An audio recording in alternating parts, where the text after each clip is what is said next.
Hello and warm welcome to the news video. I'm Anusha, and it is a pleasure to have you with us as we embark on this new journey together.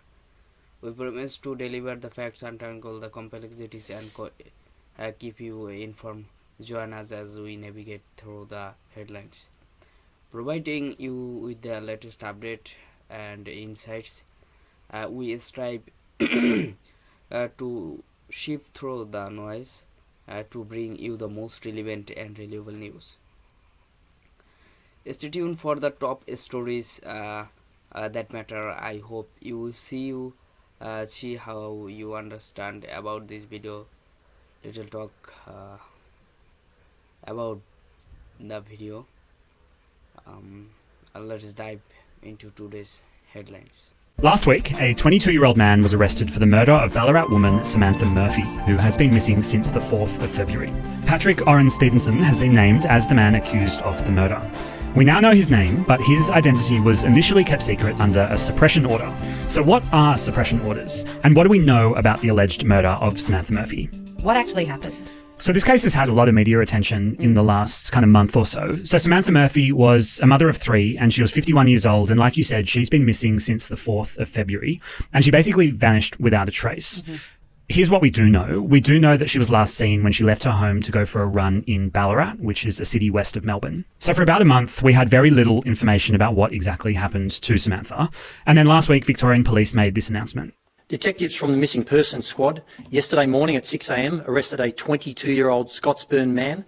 They arrested him at his home address and took him into custody. The man was interviewed over a number of hours. A number of search warrants have been executed. As a result of those investigations, he has today been charged with the murder of Samantha.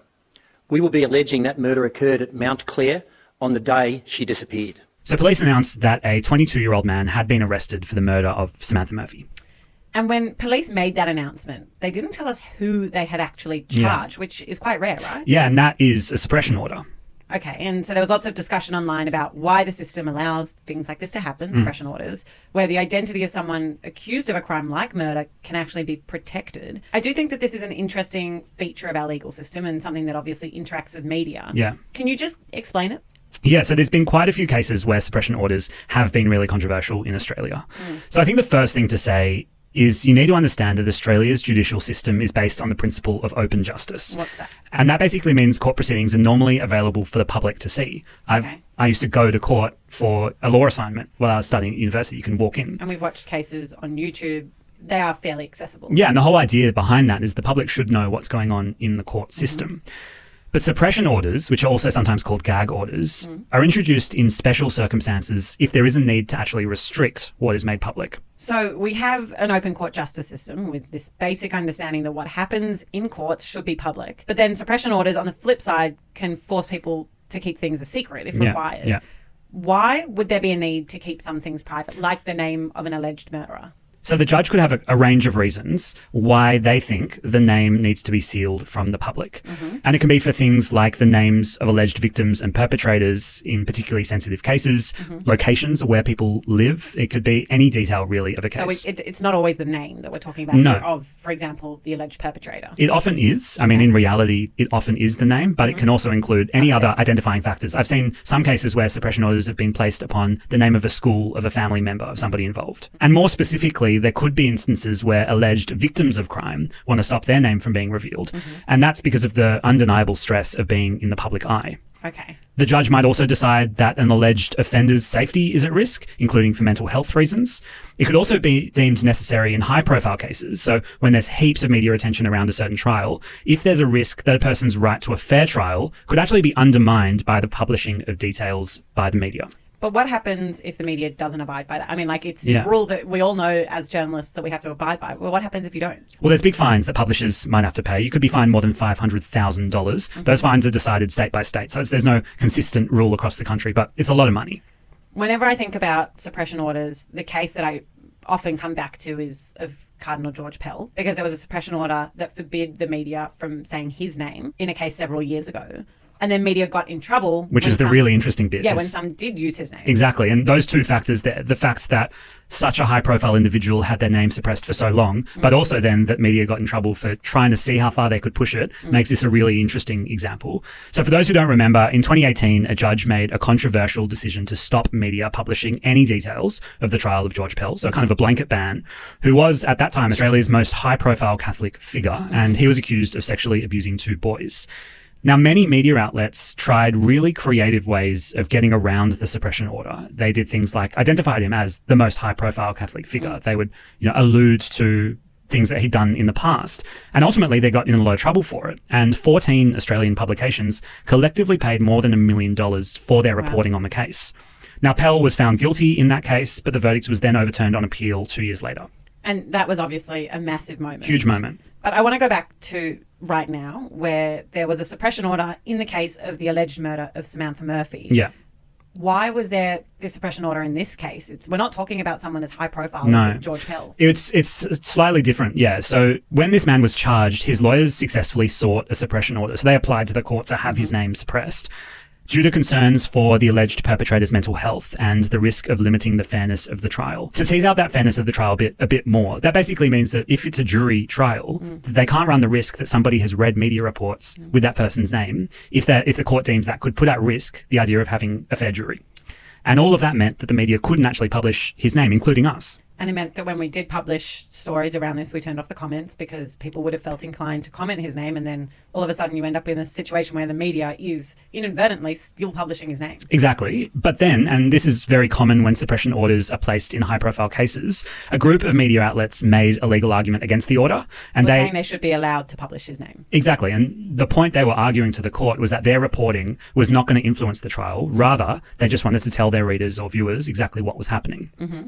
And so what happened? So on Friday last week, lawyers for the alleged murderer actually dropped the suppression order request themselves, meaning media could reveal that the man accused of murder is 22-year-old Victorian man Patrick Oren Stevenson. And there's been a lot of commentary about how media are reporting this next part of information, but a lot of media reports follow up by saying that he's the son of former AFL player Oren Stevenson.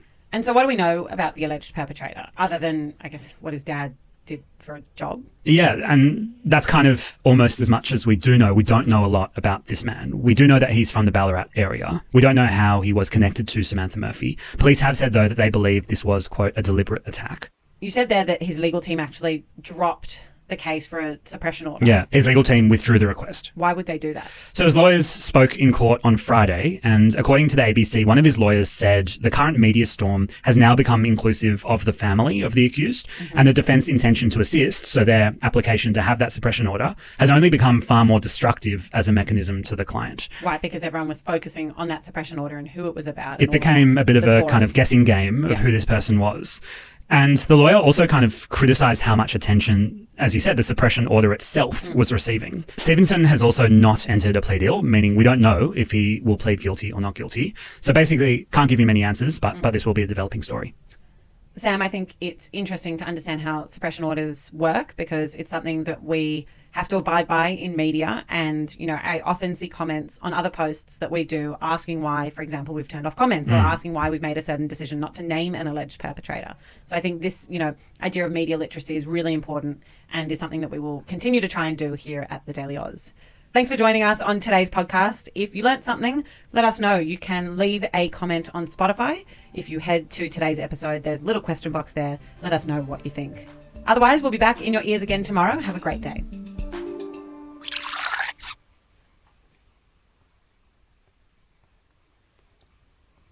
News is important for a number of reasons within a society, mainly to inform the public about events that are around them and may affect them. Often news is for entertainment purposes to provide a distraction of information about other fellows people are unable to get or have a little influence over. News can make people feel connected to. News is important as a social gathering space too. Hence, newspaper either online or physical place and emphasis on news. Where there are a lot of people gathered, there is an opportunity to advertise. This advertising sometimes can cause a conflict of interest in the way news is reported. Thank you for watching this news report. If you enjoyed it, please like, share and subscribe to our channel and more updates. And